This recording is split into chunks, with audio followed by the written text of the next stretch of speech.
Hi, I'm Aaron Taylor Johnson, and this is my last meal.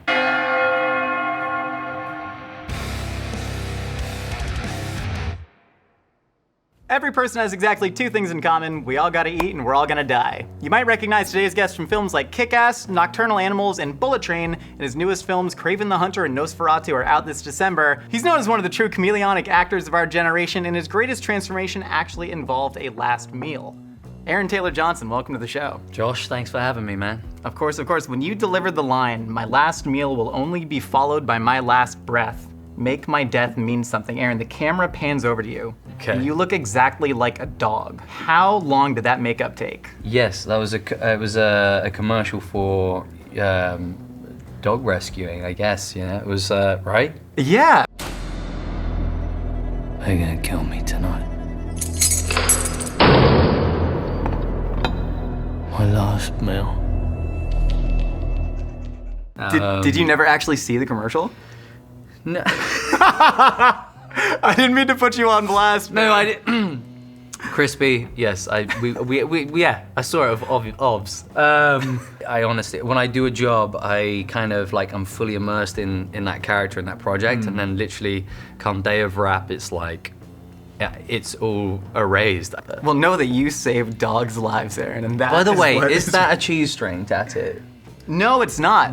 Is it some celery? Keep guessing, keep going. You're gonna eventually get there. I mean, other than that, it looks like it could be some I was kind drunk of when I weird- got this, and I learned that is when you don't want to get tattoos, because then you just end up going, yeah, I've that seen looks it, perfect. It's a piece of, it's a leek. It is a leek, in fact. It Right, is a it's leek. a leek. And we'll get into this in the first round, but I am a huge fan of vegetables, and I know you are a farmer, but we got a lot of that to get to. Have you thought about your last meal before? I think it's like one of those non-throwaway things. Like you could instantly go, right, okay, well, a double In-N-Out burger, bang. And then you kind of go, well, actually, what are some things that feel like sentimental meals to you? Do you know what I mean? So, and then it just made you think about what are some of my favorite dishes, and it kind of just comes down to two kind of countries, really. It comes down to French cuisine and Italian. Long-winded version is this. If I was going for my last meal, I kind of want it to like run beautifully, smoothly through this kind of journey. It does feel like an orchestra, man, and I cannot wait to eat this with you. You ready to get down to it? Yeah. Let's do it, brother. I'm hungry.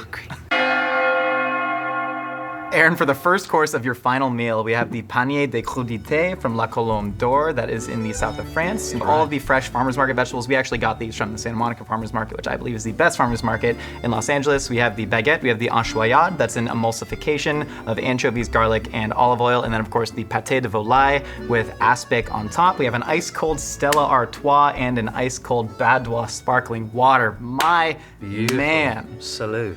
Salud. Cheers. What a meal. Tell me about La Colombe d'Or and why it's special to you.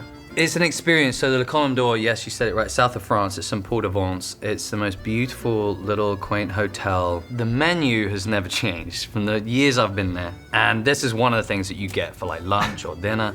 And it's just what it is, a basket of vegetables. And the way it comes is so famous. You get things in here like a whole cucumber, and everyone just, you know, breaks it off. You get it on your plate, and then it's the best. Where else would you rather be? This is perfect. Like, it seems crazy, but and when vegetables are grown, like organic, amazing vegetables are grown so good, that's the simplicity of everything like that. I think it's the best. I think a true sign of wisdom is growing to really appreciate good vegetables. I have a vegetable garden at home. I love food. I love growing vegetables. It brings back, it's such a sort of a memory thing for me. So, and it just reminds me of being in the summer in south of France, having those basket of vegetables. And the bread and the butter. And you know, when you're in France, the baguettes are so good. And then you get the pâté. You might just Dig into the this one. pâté, break the aspic. Yes, sir. There you go. Yeah, so this is like an emulsified chicken liver mousse pâté that we did right here. Hats off to an amazing chef team we have there, because this is extraordinary. Homemade shout out Colby. That is nuts. God Damn. You're also good. You're I'm also. like, what camera do I need to tell? I think you stare at every camera Shit. individually. Even get your face in the food details cam and hit him with a goddamn. That's mad good. I'm not even kidding. That's so damn good. I want to ask you. You got a couple movies coming out. Kraven the Hunter and Nosferatu. It seems like the last time you had this sort of dichotomy of like very challenging, dramatic, almost art house role alongside like a blockbuster action flick was when you started your like adult acting career with Nowhere Boy and Kick-Ass. Now you got Kraven the Hunter and Nosferatu. Do you think about that dichotomy? Or for you, is every role just sort of something that you found interesting? Also, this is a surprise eggplant. Thought it was a zucchini. You're not in for surprise eggplant. No. No, you always want to be aware. I try and balance things quite a lot.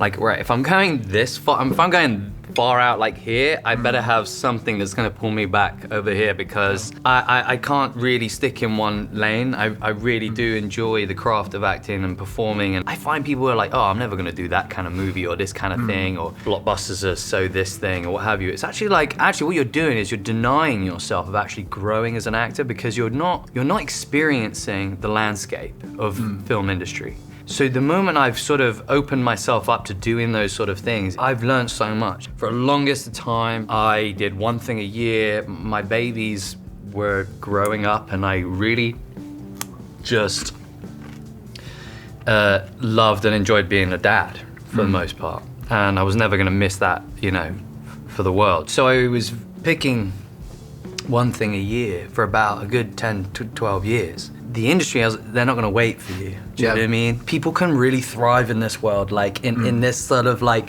you can go on talk shows and all sorts of things and have a huge personality and be able to like, we want to see that person, and I find this quite, a different aspect of it, and really quite scary, to be fair.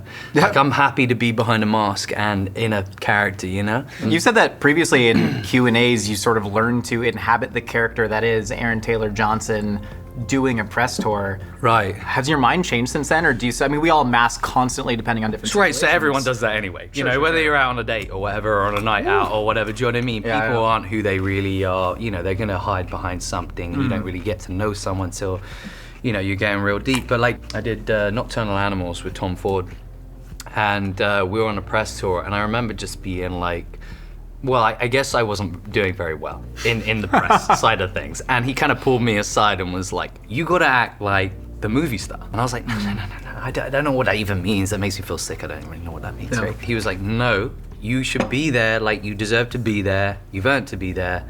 Hold yourself in a way, right? And I struggled with it. Because what a weird bit of advice in a way.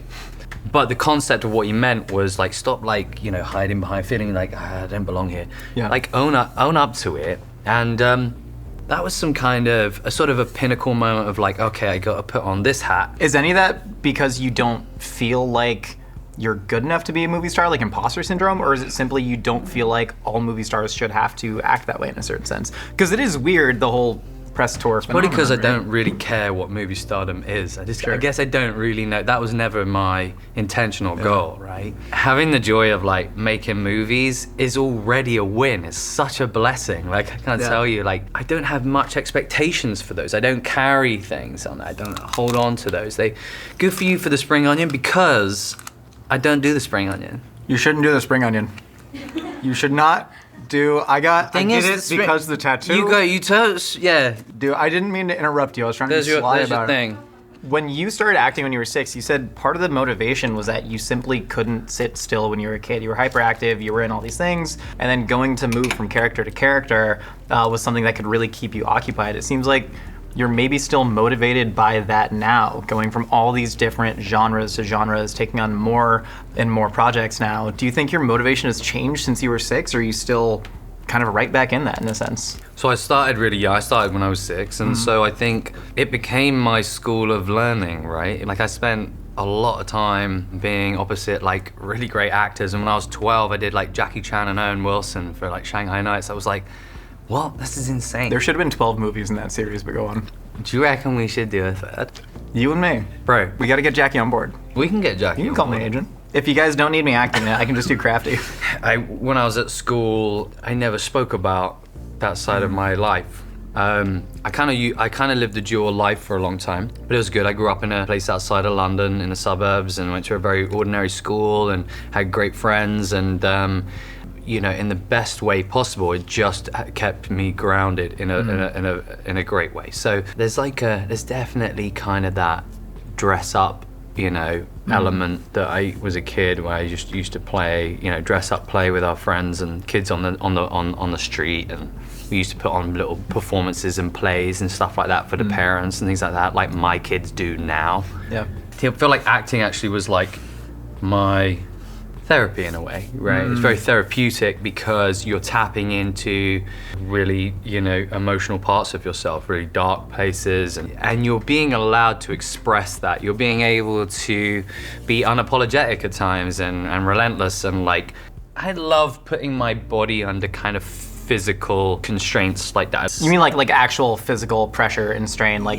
being asked to do something incredibly difficult? Yeah, like I like going to those places where you feel out of body in a way. When you've had scenes where a director has got you to a place where you're not outside of yourself anymore. Like there's a feeling where you are present but you're floating and you don't really know where you're being led, and it's kind of scary and you feel vulnerable, and but that's the ride and the thing for me, the buzz and the high for me. And for course number 2, we have 2 shots of chilled Jewel of Russia vodka. We have Tsar Nikolai Osetra Caviar. We have Tsar Nikolai Golden Osetra Caviar out of Bulgaria. We have a Kaluga Hybrid Caviar out of San Francisco. We have the Bellini, the Creme Fraiche, and then the smoked salmon gravlax that we got from a local Jewish deli. So beautiful. What a time, man. Are you a caviar person? I am, and I distinctly remember the first time that I had caviar, and it was a bit of a revelatory experience for me. Okay. And they served a bite of caviar that was a Lay's potato chip with creme fraiche and caviar, and you could have told me that was the best thing I'd ever had, and I would have fully believed you. Yeah. And it was, because of that power of suggestion. I feel like it's like the biggest sold marketing thing. It's like 100%. You're gonna love caviar. I'm not even a caviar person. How the hell did we end up here, man? So here's the thing. Throw it out. Get him a cheeseburger. Everyone behind the guy's gone. I think there's this place in Paris called Caviar Caspiar. Caspiar? Caspiar, yeah. And it's literally, you can get a jacket potato with caviar on the top, and it's ridiculous. But again, it comes back to that thing of like, kind of mad decadence, but like, it tastes amazing. I do like caviar, I do think, but it's not my go-to. The fact that this is on my last meal is ridiculous. I think because in my mind, had I be, say, on death row and it's like my last meal, it's more of an F you. It's more of a you. Because I'm going to the chair. So I'd be like, well, fucking caviar, bitch. I love that. You're going out. Go out with the bag, man. I mean, like, yeah, and a shot. And a shot, hey. Vodka, say. So are we ripping it? All right, well, should we get that ready and we got it, yeah. You're gonna after you. No, I insist. Please. Aaron, come on. No, you're a guest in our home. I insist. All right, I'm gonna do this a little bit. Okay. All right, so hang on. That's poised, ready to go after the shot. Yeah. All right. Like that and like that. Cheers. Cheers. Thank you. Oh, what was that little thing you did? So I learned that's an American thing. A hell of a That was bite. Good. Keep it Sorry, producer. If you Google things to do in Holmer Green, Oh, all that comes up are the names of 2 pubs, the Earl Howe and Bat and Ball. Well, there's a lot more pubs there than just those 2.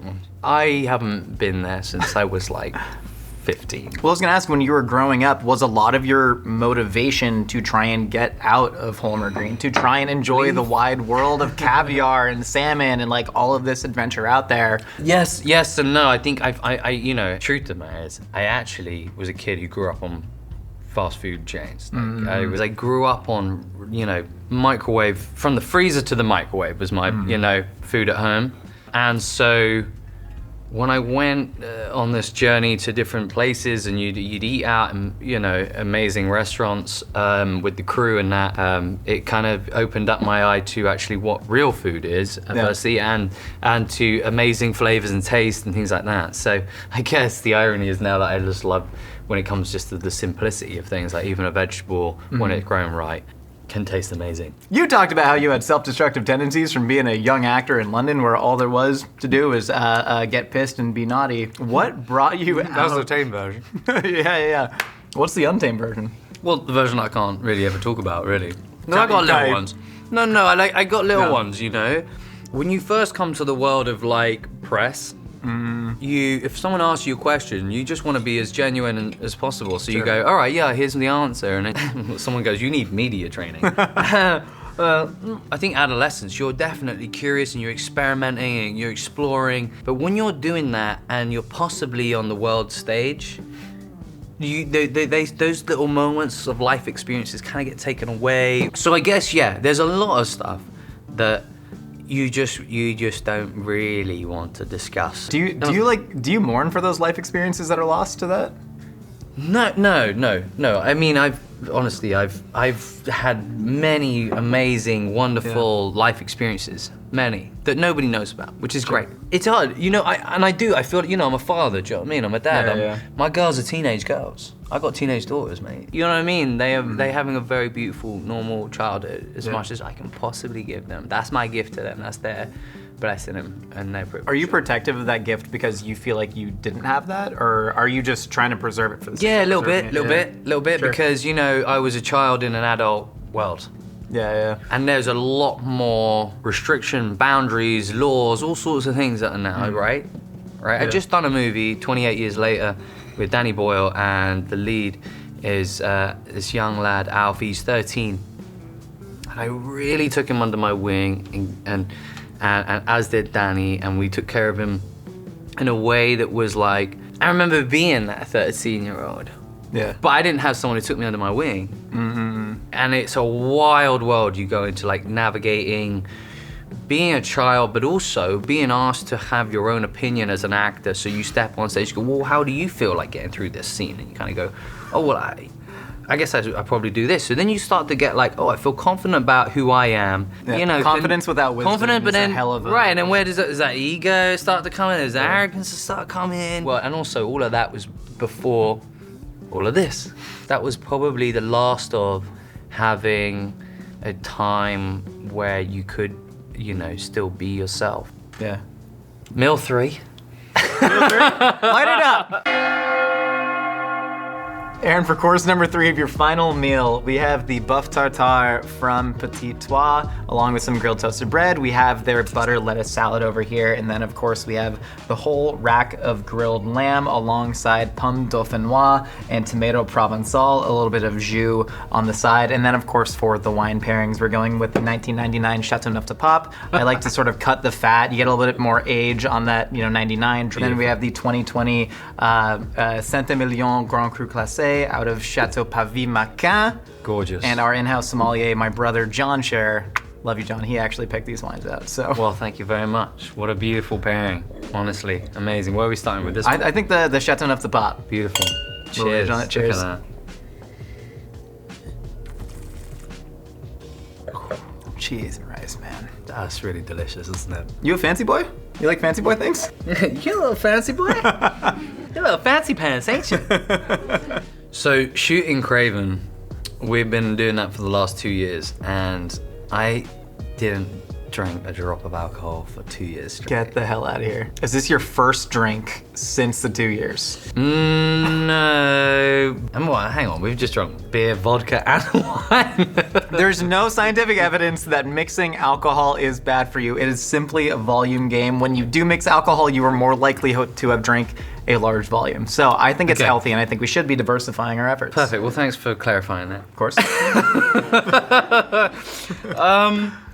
Yeah, I was on a very strict diet for that, and a meal plan, and a workout plan. And the reason being was because I needed, I needed to get sort of maximum results in a short space of time. I trained like an athlete, and like things like bread was never really things like I could eat like pizza and things like that. But when we got to the end of a shoot, I'd be like, a pizza, that'd be amazing. And so the steak tartare, why the steak tartare? I was gonna ask if raw meat was part of your Kraven the Hunter training. You famously get very deep into rolls. I imagine borscht and raw meat were a big part of the diet.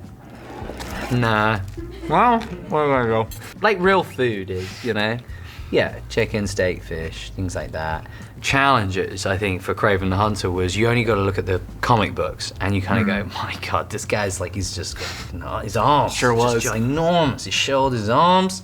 And he's got a vest on, he's like absolutely ripped to heck. And you're like, well, unrealistic body standards in men's comics, we got to change it. So, yeah, it's an issue. It's an issue. it was really difficult to kind of go. There's this sort of bulk up thing. Yeah. You got to be lean and. It's a paradox. For It doesn't that's ever work. tried to do it. It doesn't physically do it. And also, what doesn't work is that my character is someone who's agile, moves really quick, and like jump things, fly through the air, kind of in with speed and agility. Yeah. So I was doing a lot of parkour training, and it was nuts because you're getting heavier. Gravity doesn't want to work that way. Do you know what I mean? So I sit at about 175 pounds. I had just done Bullet Train, where I got to about 155 pounds. So I wanted to look really leaned out. Ironically, I wanted to look a bit like a sort of scrappy alcoholic. Sure. You played it well. So, I dropped a lot of weight, about 155 pounds for that. And then on Craven, I got to about 195, almost 200 pounds of muscle. Jesus. But when we were mixing the heavy weightlifting with the stunts and the parkour, I'd rather be 155 pounds trying to like do backflips and jump up walls and shit than 195 pounds. It felt like I was Changes the math. so brother. heavy. Changes the math. Dude, it was so different. Basically, yeah, you looked at that comic book and you went like, right, I gotta look like that.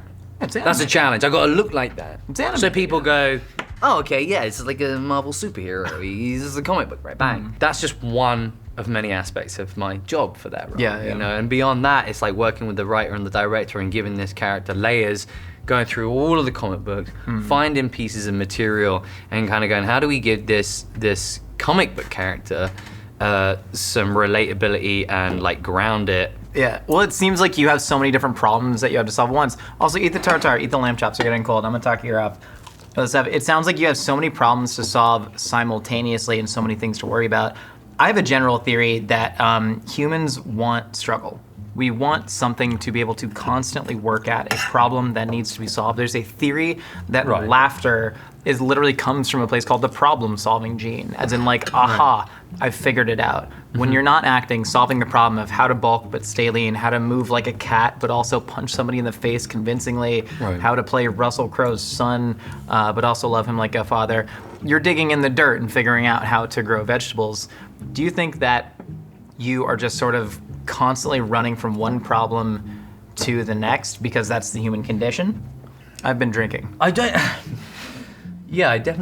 think I'm going out my way to find problems to solve. I don't think that's like someone's life journey. I really don't. I don't think we live to solve problems. I do feel though, when you've solved one problem, another one seems to come right behind it, and sometimes that's filmmaking in a weird way. I mean, sometimes that's filmmaking, or you discover something and it leads to something else, and therefore you now have a new problem to solve or something that you got to, You said earlier in your career, you chased role after role because you felt more comfortable inhabiting a character that was not yourself, almost as if you were running from something. Right. Now that you've had time to process, do you think you know what you were running from? Do you know what, I do feel like taking on roles is like an escapism. Sure. I do. I think back then I definitely was someone who was, I took job after job. I didn't have a home, I guess, to kind of settle in a way. I met my wife and I fell head over heels in love with her, and then I knew I wanted a family, and so we created a home and we had kids, and they are my rock. And when I found that, I found that going off then to do my work I was able to then tackle it in a different kind of way. Like, oh, it's a craft, it's a job, it's something that I don't need to feel like I'm running away from something or escaping something. I'm just exploring myself, and that's okay. Being kind of going off and doing the rock, because I go to a whole other place, and I think it's quite hard on my wife and my kids. Yeah. Because I know that they know that I'm not me.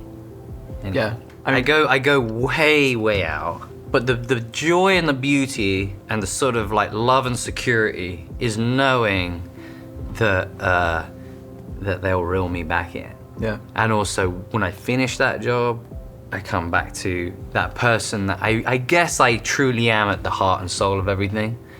And I couldn't tell you who that person is, but I know and trust that they love who that person is.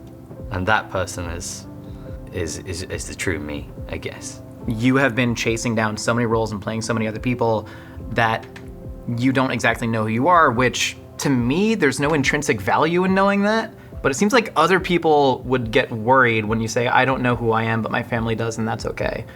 Aren't we all kind of exploring who we are? I mean, I guess at some point, you just gotta feel present and content with the fact that who you are. I don't feel like I ever stopped working on being a better version of myself. Like, there is something that happens to you, I think, when you become a parent and your priorities, you know, are solely on your just love and responsibility is just like raising these pure, innocent souls to become the best that they can possibly be. But it's your sole responsibility to give them like the best life guidance that you can without, you know, projecting your own or without imprinting your shit onto them, right? Yeah. You're gonna have to do something that's gonna feed your soul creatively. Because you don't wanna be putting that resentment out there. 100%. Right? You gotta be you, and they need to see you being you.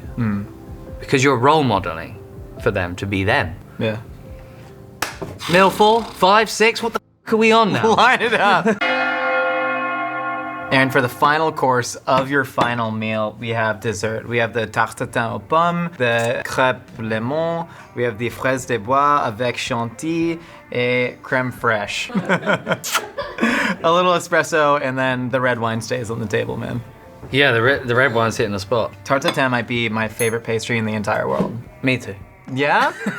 Brother. I just feel like it's such an art form. But it's also, it's an absolute go-to. I'm not a dessert person. Obviously not. Like, I don't really have like a sweet tooth. I'm really happy with like the meal that we would have had. Has have had. When you get the tarte tatin, it's an art just to make. You're cooking it blind. You're cooking the apples and then putting the pastry on top of the apples, and then you have to trust that the apples are cooked properly blind, like trusting in a director. And then flipping it over. Doing the old flippy-roo. Yeah, that was fun. Now the crepes are something we make for the kids most mornings for breakfast, which seems so decadent. They have no idea that we have, in England, we have a one day called Pancake Day. Sorry, this is a national English holiday, or this is a you thing? Are you kidding me right now? I'm so sorry, I'm tremendously uneducated. I didn't know about Pancake Day. This is a real thing? Are you shitting Are you bullshit? Are you shitting me right now? You have a Pancake Day? Bro. Is this after Boxing Day and like St. Charlotte's Day? I don't know. Okay, fair play. I have no idea when this day. Guys, Kingsbury, what day is Pancake Day? Isn't it like, it's around Easter sometime, isn't it? Okay, so it's like an Easter vibe thing. I refuse to believe Is it this, like but it's fine. April? 4th of March. No way. That's Sam's birthday. Okay. Bro, Pancake Day was epic because you'd make crepes. Now, in your country, pancakes are like your pancakes, like your silver dollar Flapjacks, pancakes, your yeah, bam, you know, like duvet covers. Sure. We do crepes, which are just the thin version, the French. Yeah, I mean, yeah. You do them in Sweden like that too. It's a common. Are you Swedish? No, do I look Swedish? I feel like I look very Swedish in this. I don't know. Yeah, I guess you are running the Swedish flag right now. Right? Can I serve you up a creperoo? Yeah, sure. So the other thing, we have the creme chantilly there. Eat it with the berries. It's good because we've got a little bit of lemon going on here. So like obviously the lemon and sugar is the vibe. There's a lot of fresh produce on this table. Okay. That Here's your deals with segue. life, death, and produce. I wonder what you got out of still life and how it affected you at the time that you saw it. So this is one of those weird things happened to you in life where the woman I fell in love with, she directed me in this movie Nowhere Boy, and that's how we met. I had, years before we had met, I had went to the Tate Modern with my parents and my sister. I could not tell you what else was on show that day. And I remember walking through the doors, and on the wall was this beautiful frame of a fruit bowl and a biro just sitting here and right next to the basket of fruit. I guess I just sort of pulled over to this what looked like a photo because it was framed like a photo. And slowly but surely it starts to decay, and the fruit starts to mold and decay and become furry and then mold into different versions and then into nothing over like a good few minutes. I stood in front of that piece for the entire time whilst my parents walked on to the next room, to the next room, to the next room, to the next room, and then came back round when you finished those exhibitions, and then basically was like, tapped me on the shoulder and was like, we gotta go home now. And I just stood in front of this piece of work, and it just blew my mind. And I couldn't even tell you who the artist was at the time, only then to find out it was the woman I married years later. Weird, huh? Weird. Macaron? I'm a pistachio. I'm a pistachio. Pistachio. I'm also a pistachio guy. Broski. Call us the Pistachio Bros. Immortality through art. That's a thing that everybody, since the ancient Greeks, have sort of theorized about. Does that mean anything to you? People thought you should have won an Oscar for Nocturnal Animals. You didn't get it. Does that mean your legacy isn't as good as it could? Does your legacy live through I didn't even get nominated. What? I know, you should have. You won the Golden Globe. You should have won the Oscar, man. Anyways, point is, does any of that mean anything to you? Or is it about your family and the actual impact that you've left on the world? Someone said something to me recently. It was like, to be celebrated is nothing, but to be loved is everything. Interesting. And I think, like, I have to remind myself, I work myself up into a frenzy sometimes. Funny enough, it's just, it's this stuff that makes me go a little bit, that spins me out. Interesting. Right? Yeah. What happens when you die? What's my thought on it? I guess it really depends. You ready to get in the lightning round? What's that? Who's the one person, dead or alive, you'd want to share your actual last meal with? Dead or alive? Yeah, you can pick anyone. The historical Jesus. Oh, I see. Your wife was the most common answers. Not your wife, but like, you know what I mean. Like the person's wife or husband who's sitting. Well, like your wife. My last meal would have to be with my wife and my children. And the historical Jesus is iced out. No, you don't. What song? He doesn't need to be there. What song do you want to be played at your funeral? No, that aspect of the behind the scenes of death, I've not thought that far. If you don't choose, Push It by Salt and Pepper is the default. That's how this works. Yeah, I guess you could go like that. You could go vibe like that. Yeah. Okay, so Push It by Salt and Pepper. Who would win in a fight, Nosferatu or Blade?